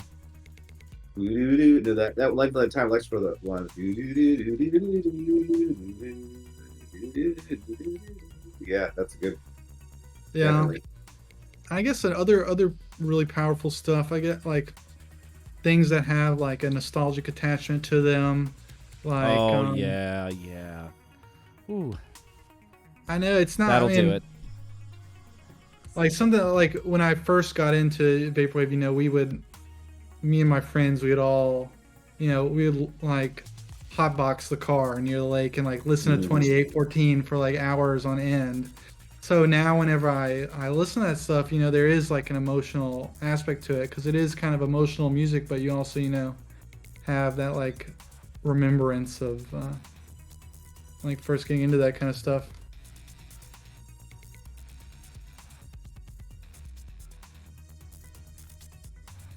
One of my favorite things to do is to, like, if ever I am, like, too fucked up, I'll just go turn all the lights off and turn the Best of Dream catalog. I think it's, like, 2814 to 2816 or whatever. It's that one, like, hour-and-a-half long comp where it's, like, mixed. You know what I mean? Yeah. If you haven't heard it, it's just... It's You're like correct. it's like one of the most important vaporwave comps, in my opinion, and it's just perfect if you're, like... just needing to like turn something on and turn all the lights off and listen to. Those kind of albums like 2814 and older Telepath and a lot of the Dream catalog stuff, those are honestly still my go-tos to either be in the zone, honestly, or even get out of any kind of zone. It kind of works both ways. It's just like so much music old you Telepath is completely just so absorb in. moving. Absolutely. And that's really what I kind of started on too. So there's a lot of nostalgia there. I have a funny story about so back when I was mentioning, we would go like sit in the car near the lake and just listen to 2814 for hours. During that time, my friend actually, he ran a radio show on KLSU, which is a university channel for LSU, and it would, it like covers the whole city and the surrounding area, so people would be able to like tune into this, and it's pretty popular. They have a whole, assortment of music since it's a student kind of channel, and he ran a vaporwave show there, and did these really long ambient mixes, and he was telling me that people would call in to the channel's number and ask him if it was broken. Like the radio was broken. Oh, that's so fucking fascinating. I love that. That's so funny. Yeah. No, They thought there was something wrong with the actual. To listening to DDS, dog, your CD is skipping. You got to fix it. Yeah. Yeah, I think it was definitely on the side of like playing like these long, stuff like the Crazier Mesh or like something like Useless, stuff like that. We played on the radio, like people might get a little scared if they've never heard something like that before. Yeah, some of that mesh stuff can be kind of nauseating, like in a good way. Yeah, absolutely. Limerence, great question. Limerence is known for their cooking skills. Besides their artistry, what is your favorite food that's based specifically in the South / New Orleans? There's so many good foods, hard to choose. I'd say if I had to choose, I'd probably say like crawfish etouffee, maybe. Ooh. I do really enjoy like cooking Southern food, like cooking an etouffee or a gumbo or like a roux. Yeah. Oh yes, yeah, that's we pretty did basic. that. Yeah, well, easy to mess up, takes forever. Absolutely. But if you do it well, then it is fantastic. It's really fun to cook that kind of stuff. I feel like Cajun food is kind of one of those things that can either be really, really, really good or like terrible. There's like no in between. Yeah, you can definitely mess it up pretty easily, and I feel like a lot of people around here, cooking that kind of food, it's kind of like a thing that's very like integrated into life. Like I feel like a lot of people down here know how to cook that stuff and like grew up kind of cooking that stuff. So I've been making that kind of stuff for quite a while. Hell yeah. Out of everything you've made, not food, music. Out of everything you've made, what do you like the best?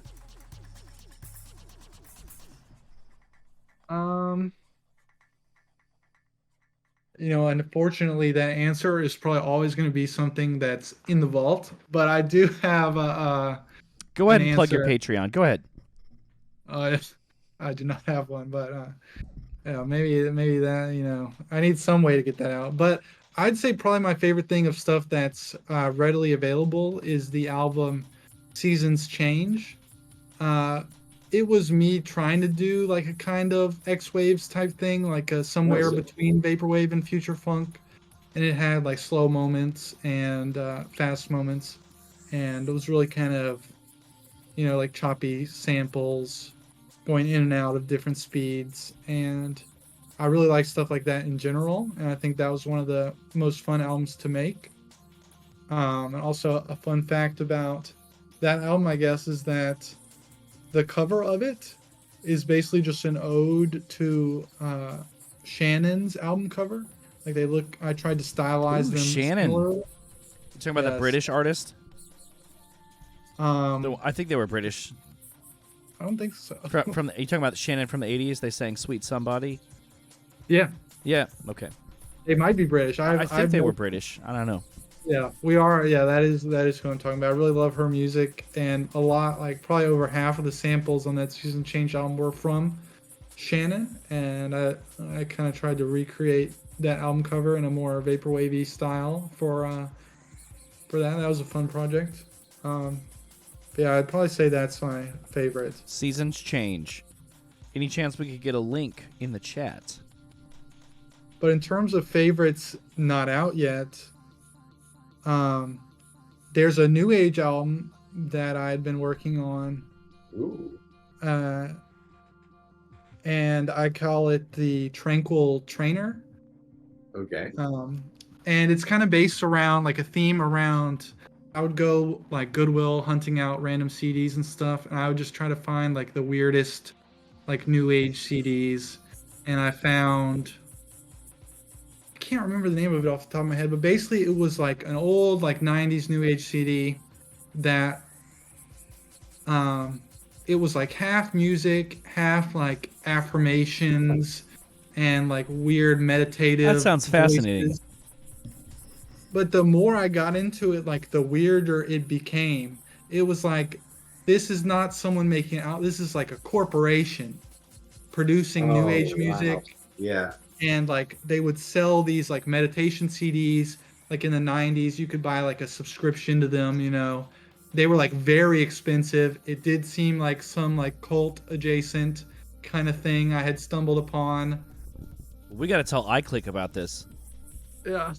That's interesting too. That it's like it's mass produced too. So it's like it's specifically meant to indoctrinate. That's the most vaporwave thing I've ever heard. Yeah. No, and they're still around. I remember looking them up. Like they're still putting out these CDs, still selling them for like $30 to $50 a CD. Wow. It's crazy. I wish I remember the name. I'll have to post that in the hot take server or something after the fact. Somebody said Hemisync. Hemisync. Who said that? Hemisync. I think that's your buddy. Based just on context clues. Yeah, probably so. Well, that is the correct name, and you can look them up. You can go look up the Hemisync website. Shout out, buddy. Yeah, they're still with us. And it's just crazy. Like the deeper you go into it, you're like, oh, this is maybe not so good.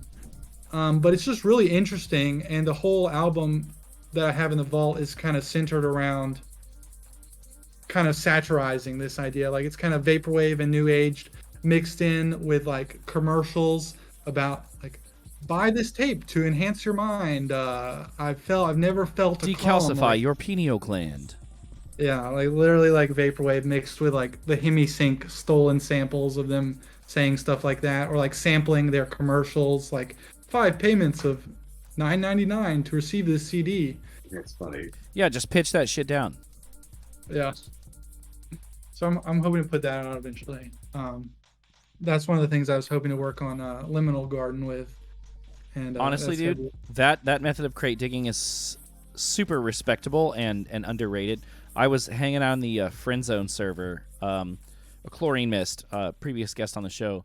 They were talking about how their previous their late bandmate would just go to Goodwill and buy like random CDs and some of their best like cloud rap beats were because of like random Goodwill CDs they found. Oh wow. It's So- fantastic. It's really interesting, like, because a lot of these I'll find like, most of them are like corporation produced, like just corporations producing. Not all of them are a cult. A lot of the times it's just like this corporation was producing meditation music that would be sold in like a Walmart in cap aisle. But you listen to some of this, and I'm like, damn, this is some of the like best ambient music I've ever heard, and it's on this like CD that probably maybe nobody has listened to in the past decade, and it was just some made. ghost writer out there made the beat, and like nobody cared. Yeah, like somebody in their cubicle, like at their 9 to 5, produced like the most fire ambient track like I've ever heard. So you can tell like It's just part of they the were job. putting their whole soul into it, despite. That's crazy. Yeah, I should have had some of those on tap, because some of the visuals on them are like absolutely insane. Oh Like really? these kind of, just like crazy like 90s kind of new agey. Like you see like a rotating like light up skeleton and muscle guy. What? Like Oh yeah. That's crazy. Oh, this sounds. Oh yeah, fascinating. you're talking about that like the meme, like the ascended guy. Yeah. Yeah. Yeah, I think Yeah. it's the guy. Oh, this sounds fascinating. You gotta dig into this stuff and bring it to us. You gotta put it This out. is so fucking badass. post some I want to go to pictures, Baton Rouge and go crate digging with Device Operator. please. That's so fun. I need to do that more often. I need to go to Goodwill and just hit a lot of Goodwills have removed their CD sections though, unfortunately, around here. Damn. It's getting harder to find. I like too that a lot of these albums, especially like the cultier ones, they would have like medical warnings on, like these super long warnings, like do not drive or operate machinery while listening to the New Age music experience. Please contact your doctor if you start to have alternative thoughts. Like it's so Wow. weird. This is like they consider it like a sonic the sonic version of a benzodiazepine. Yeah, God Yeah, damn, that's so fascinating. it's you really need, weird. You need a prescription to listen to this CD. Yeah. Put it Prescription. down. It's a controlled substance. The pharmacist has to give you the CD. You have to bring it to the Fucking actual imagine. doctor. It's just like, hey, it only gets 30 plays. You got to come back to the doctor if you want 30 more. For refills. No, Device, totally. does your family or do your friends listen to your music? They do. I would say they do, definitely. Oh yeah. What do they think? Yep, elaborate. Well, if they think it's shit, they're not gonna tell me. But It's very nice of them. Why Well, I they do catch that, these hands? yeah, some of my friends though, not a lot of them, but a few of them were into vaporwave, and we kind of all got into it around the same time. So I think they definitely can appreciate it, and I know definitely like my parents and family, they listen to it and appreciate it. And my parents actually there was like this new cake designer in town or something that like everyone was fawning over. And yeah, my parents, they're like, oh, we really want to use this cake designer. So for my birthday, they had made a kiwi pop cake. I saw that. Your cool. parents got that made? Yeah. I thought it was like your spouse or partner. That's adorable. It was so well made too, and I've had a custom cake made before. I was like, this shit wasn't cheap. Yeah. I was like astounded. I did not expect that at all. That's crazy. That's so Shout out meaningful. to- I love that. Shout out Device Operator Mom and Dad. Oh, that's true. Absolutely. And shout out whoever the new like cake artist is. I don't know their name, but I know, right? apparently they were taking the town by storm. The talk of the town. Yeah. When you find a song that you like, how many times do you listen to it on repeat before you ruin it?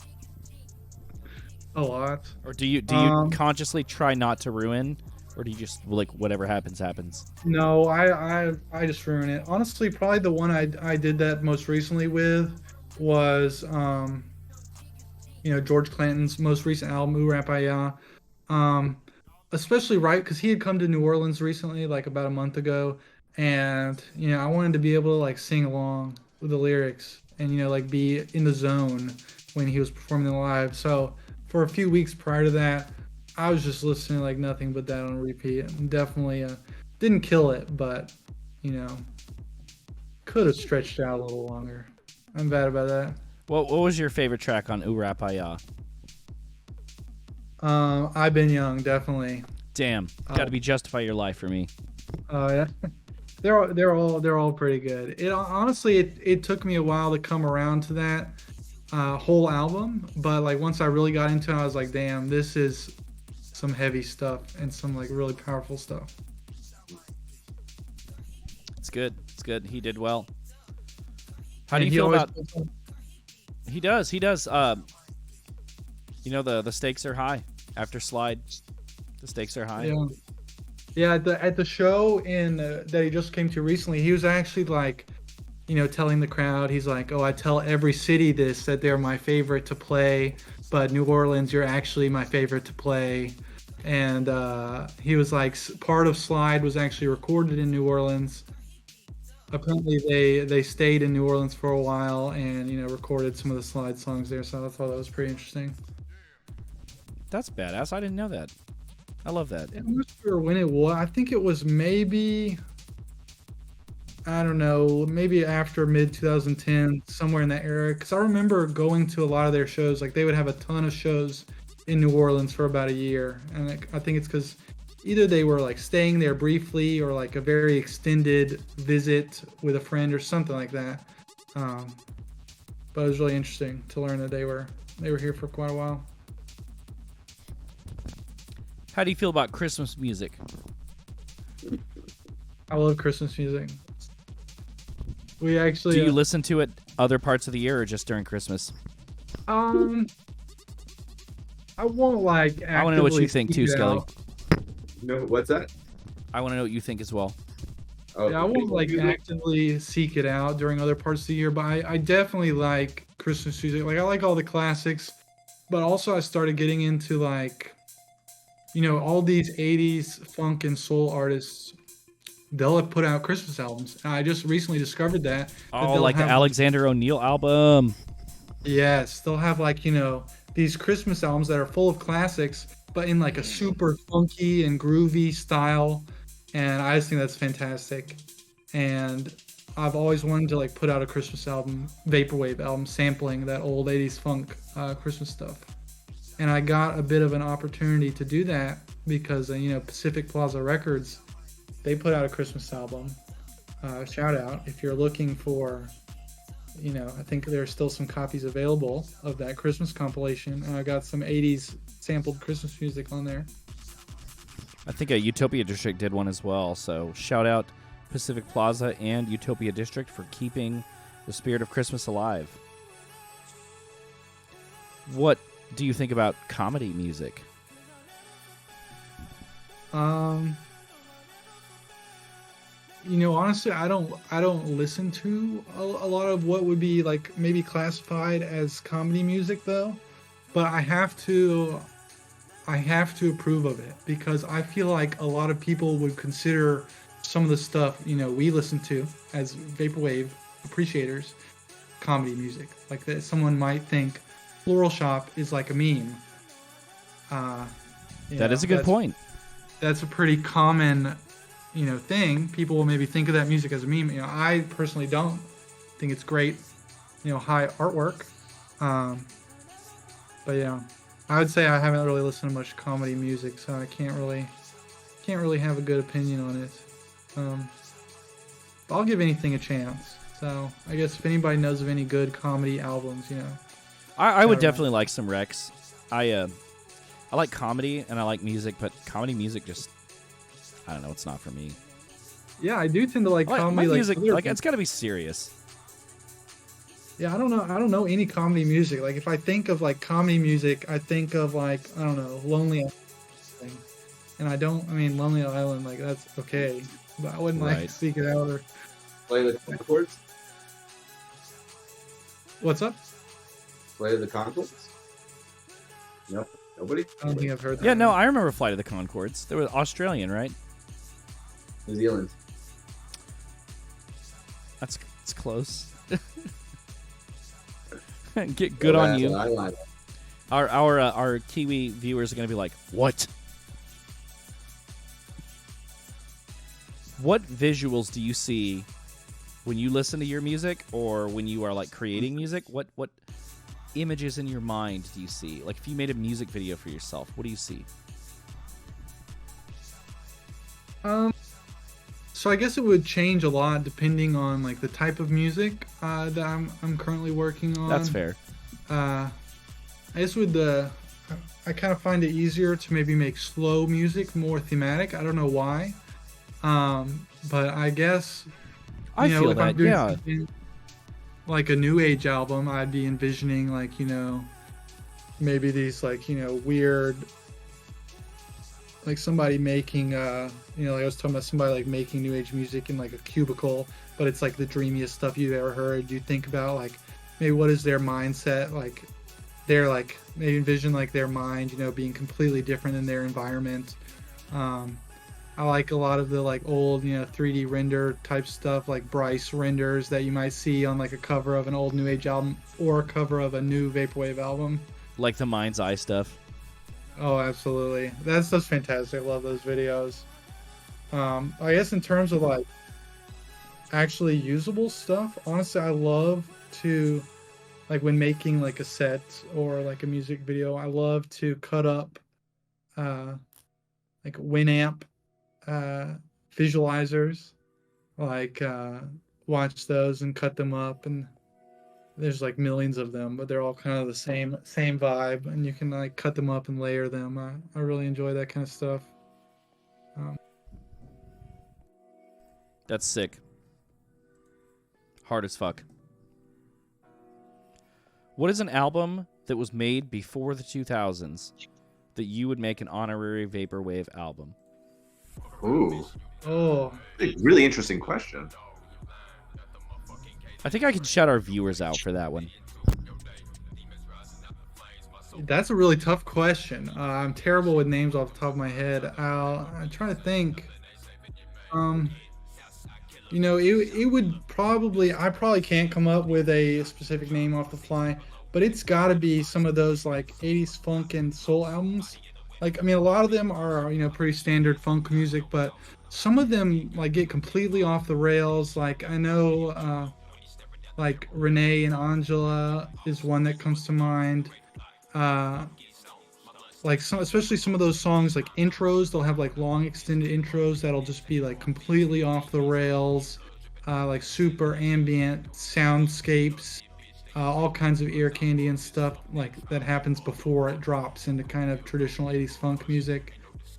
And I guess it would be really interesting to see some of those artists, maybe you get to explore that in a more full kind of format rather than these kind of elaborate intros that don't get to be fully conceptualized, maybe like a complete degree.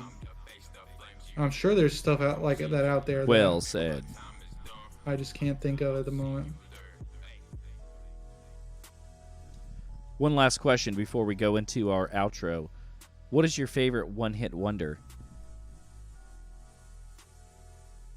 Oh, that's a that's a good one. I don't know if, I guess you could maybe consider like Shannon a one-hit wonder, like Let the Music Play, but she was pretty big other than that. But there's one I'm specifically thinking of that I can't remember the name of. So bad with names. If I could call in like the friend card, someone in the chat might be able to know exactly Right. Is it a Shannon track or somebody else? No, it wasn't a Shannon track. It was I'm gonna remember it like right after this and be so mad, but You can always throw it in the Discord. that's so If true. you guys want the extended experience, join the Discord. Yeah, I can like picture what I'm thinking of, but Yeah. Damn, describe it. I kind of want to know. Like, I really want to know. it was like a female vocalist. Was it Very Vanessa kinda like Williams, standard 80s vibe. Janet Jackson, Melissa Morgan? No, someone way like actually one hit wonder. Yes, I just got the call in on what I'm talking about. Two of Hearts by Stacy Q, I think. That's probably my favorite. Yeah. Damn. That's a good one. Exactly. I don't know that song. I want to hear it now. That's a great song. That's what I was thinking. Wow, somebody helped it. Wow, shout out the homie. Two aardvarks. Two aardvarks. Yeah, it's electric noise. That's funny. May as well go ahead and begin our outro. At this point in the show, we usually like to give you the floor and kind of let you shout out whatever you want, promote anything that you want to put a spotlight on that's important to you, whatever you like. Sure. Well, thank you all for watching. Really enjoyed being on the show. And I'd say, I guess, if you want to check out some of my music, I'd say to check out Kiwi Pop on Pacific Plaza Records. I released that a few months ago, right before Econ.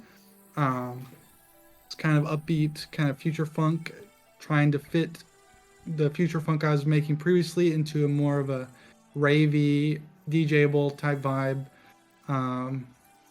And so I definitely say check that out on Pacific Plaza Records. And just stay tuned. I'm hoping to dump a lot of stuff from the vault recently and do get some more of the slower music that I've had kind of locked away out in the world. So if you're not really into the faster stuff, there may be something, some stuff that's more up the slower alley as well. And that's all I really had to push, I guess. I'm most active on Instagram if you like to keep up with my work there. I am on Twitter, but I don't use that as much. So I guess check me out on Instagram. Check out Pacific Plaza Records. And thank y'all for having me on. Shout out Pacific Plaza. Absolutely. I don't really have much to talk about, Skelly. So just Flamingo Fest was fire. Shout out Indy, Utopia District, Enzo, Jay, and Tom. My Pet Flamingo, it was fire. And stay tuned because more will be coming from young SHIRO. I'm going to take a little bit of a break during the winter months. I don't like to drive in snow and ice. So, maybe some live stream action happening. And I got stickers for sale. Great big huge 6-inch by 3.5-inch stickers. You can get them on my Insta. Or just shoot me a DM if you want one. So, since that's all I have, go ahead and give us what you got. Okay, so I'll confirm this officially, I think, by tomorrow. But December 10th at the Yuki Club in Philadelphia, Pennsylvania. Skeleton Lipstick, Autograph, and Frank Javsey. Hell yeah! I gotta confirm that officially tomorrow because I had some bunch of problems with the venue with that. But now I think I finally have the right one venue for that, and it should be December 10th. Frank Javsey, Skeleton Lipstick, Autograph. I should hopefully get that officially by tomorrow. If you were not at Autograph's set at Flamingo Fest, you made a mistake. He's amazing live. His set was stupid hard. It was amazing. Nasty as fuck. I damn near cried. I just gotta make sure. Yeah, the show was originally supposed to be on the 9th, but then the venue that I was using double booked us, and so then I had to move it. But I think I got it all figured out now. So let's we just get that confirmed tomorrow. Hopefully, I can announce it tomorrow officially. Nice, that's awesome. I I really love Autograph's music. I wish I could have seen him play before, but I actually never have. You gotta. Not only are they amazing live, but they're just such a cool, sweet, chill, friendly, inviting, humble person. I will ride hard for Autograph all day. I love that episode. All right. Oh, the show should be 18 plus as well, I think. So that'll be good too. Sick. Sweet. Once you have the link, send it to me and I'll throw it in the context Discord. Since we have to, I just need to do one more little confirmation tomorrow morning, and hopefully I'm gonna shoot it out there. Bianca should have a flyer. Already has a flyer. Is this? B-Fant. All right. Is this Terminally Chill or is this It could be Terminally Chill Presents. We'll say Terminally Chill Presents. Chill Presents. It can be a lot of performances. Gotcha. Glad to have you back on the map, sir. Mm-hmm. Well, guys, thank you so much for tuning in. Everybody that is a regular, thanks for coming. Everybody that's new, welcome to the family. You gotta check out our back episodes. You gotta come to the next one. We are on all major streaming platforms. That's Spotify, Google Podcasts, Apple Podcasts, Audible. Check us out. I'm gonna drop the link to follow us. Don't forget to follow Skelly if you want to check out his work. He's got a new album coming up. You didn't say anything about it. What I've heard from it sounds fucking badass. Like, can't wait to hear it. Yes. Follow me if you like If you like your dance floor to be set on fire, follow me and book me. And of course, you guys are invited to join our Discord server. It is ridiculous. We got a lot of homies out there that we chat about art and music with, or just look at cursed memes and talk about ridiculous food opinions. Jump in the Discord. Jump in our Spotify. We've got curated playlists, courtesy of a series of former guests. Great playlists and mixes made by actual artists that you fuck with. Check it out.